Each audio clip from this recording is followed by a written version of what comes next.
And we're back. He had a standout career at Devillbis before going on to the University of Tennessee and later the NFL, but there's much more to Jeremy Lincoln than football. In fact, each year Jeremy returns to T-Town during the Thanksgiving holiday to give back.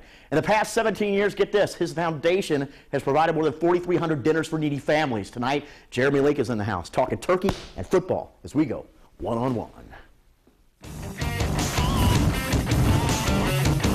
Hey, Jeremy, first of all, happy belated Thanksgiving. Things going well for you? I think it's going great. You know? It's so nice that you come back every Thanksgiving for your big turkey giveaway, and it was another big success this year. And talk about how the Jeremy Lincoln Foundation started and how you decided to do that, because I think that's a really neat deal. Well, it all just kind of formed its own, way of being, if you want to call it that much. I really started this just out of my own pocket with my mom with the idea of saying, hey, how do we give back to the community? And it kind of all came about with my former teammate Chris Zorich and what he used to do in Chicago when I was, one-time Chicago Bear there, and actually participated in one of his programs for the kids on the south side of Chicago. And I said, you know what, Mom, this sounds like a great idea. I wonder if we can, take this a little bit from Chris and, implement it in Toledo. And I think the first year we started out with, 50 turkeys running through the Indiana Avenue Missionary Baptist Church through the, their departments of, finding the charities to deal with. They work with every Thanksgiving, every, holiday season. So we kind of stole it from Chris Zorich, and then now it's flourished to, probably over 4,500 families served, in the last, 13, 14 years. How neat is it for you to come back and give back to the community? Because I know Toledo there's a special place in your heart for this city. Well,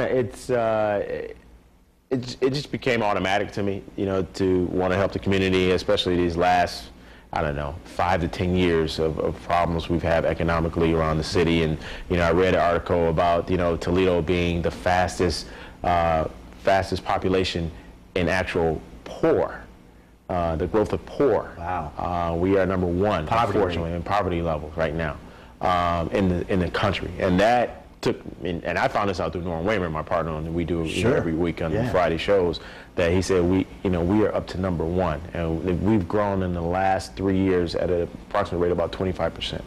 Wow. In poverty level. So, it's really important over the last few years that we've really reached out to families that need, who wanted to have a better Thanksgiving for them and their children and their family members. So it really hits home this year. College football. You had such a successful career at Tennessee, and then you went on to have several great years in the NFL. Let's talk college first, and we'll stay close to home over here at Ohio State. I know you went to Tennessee. You're an SEC guy, but boy, the Buckeyes, they a lot of trouble, a lot of things they need to put behind them.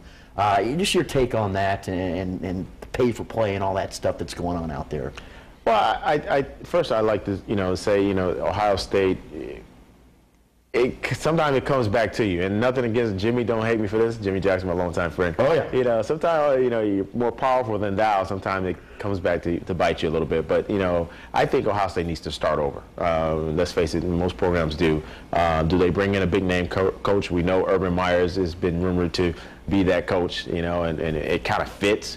But they've done a lot of things in-house to clean in-house, and it's unfortunate for the kids. You're really punishing the kids.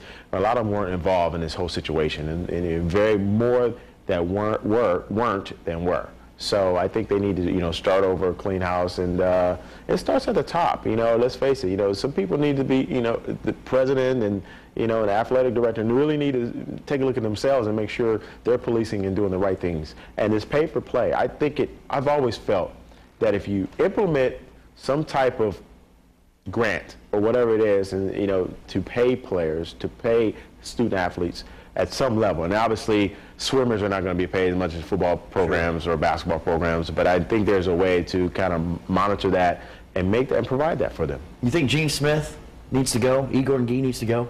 I mean, honestly. It starts at the top.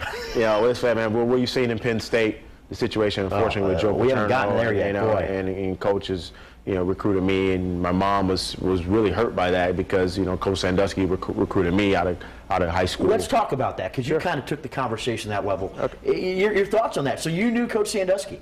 Oh, very well. He was the head recruiting coordinator then, in those times in the late 80s, early 90s, and that's why he became so famous. I mean, he's probably sat in hundreds, maybe thousands of high school student athletes' homes, and it's just really sad. It's sad for, first and foremost, the victims.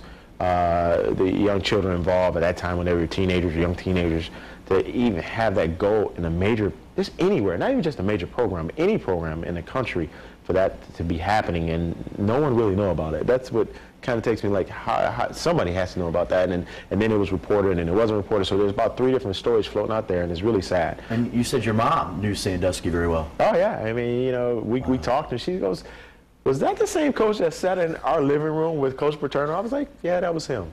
And so it's just really unfortunate, and hopefully they get down to the bottom of it and you know, let, you know, legal process take care of what it's supposed to do. And it's unfortunate, and it's really unfortunate for Coach Paterno to be in the middle of that and being such a figure amongst college football, not just for Penn State football, but what he's done for college football. You think he messed up though? You think he deserved to be fired?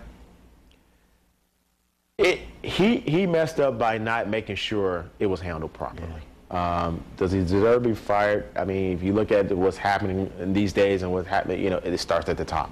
So, unfortunately, coach has to go, and that's just that's the worst way you want that to happen for him. The state of college athletics, though, Jeremy, it's just, you know, with all these scandals, all this stuff coming out, it almost kind of sours you somewhat. It's a business now. You know, if you think NFL was the business, college was college, and it was college sports. And unfortunately, those things have seeped, not just from the NFL, but just in the real world, have seeped into establishments like, you know, the NCAA and collegiate athletes of athletics about problems. You know, the street has kind of come into the, you know, the source that was always protected in college athletics. You know, but do we pay these athletes? We may have to. Times have changed. Let's switch our attention to the NFL. You played for the Lions. Let's talk about the Lions. Are they for real?